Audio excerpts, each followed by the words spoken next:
যেতিয়া আমি প্ৰকৃতিৰ পূজা কৰাৰ কথা কওঁ তেতিয়া কিছুমান মানুহে আমাক ইনচাল্ট কৰে, কিছুমান ধৰ্মৰ মানুহে আমাক ইনচাল্ট কৰে। কিন্তু আমেৰিকাত আজি কি হৈছে? বনজুই জ্বলিছে। এতিয়া ক'ত গ'ল তেওঁলোকৰ বিজ্ঞান, টেকন'লজি এইবোৰ ক'ত গ'ল? সেয়েহে প্ৰকৃতি থাকিলেহে মানৱ সভ্যতা জীয়াই থাকিব। প্ৰকৃতিক পূজা কৰক, প্ৰকৃতিক সংৰক্ষণ কৰক। আমি সকলোবোৰ প্ৰকৃতিৰেই সন্তান। সেয়েহে আমি প্ৰকৃতিৰ সকলো নিয়ম মানি চলিব লাগে।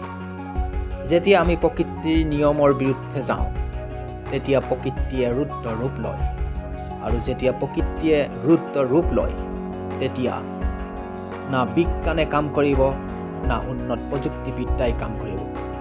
এই সকলোবোৰ প্ৰকৃতিৰ ওচৰত মিছা হৈ ৰ'ব। সেয়েহে আমি প্ৰকৃতিৰ নিয়ম মানি চলিব লাগে।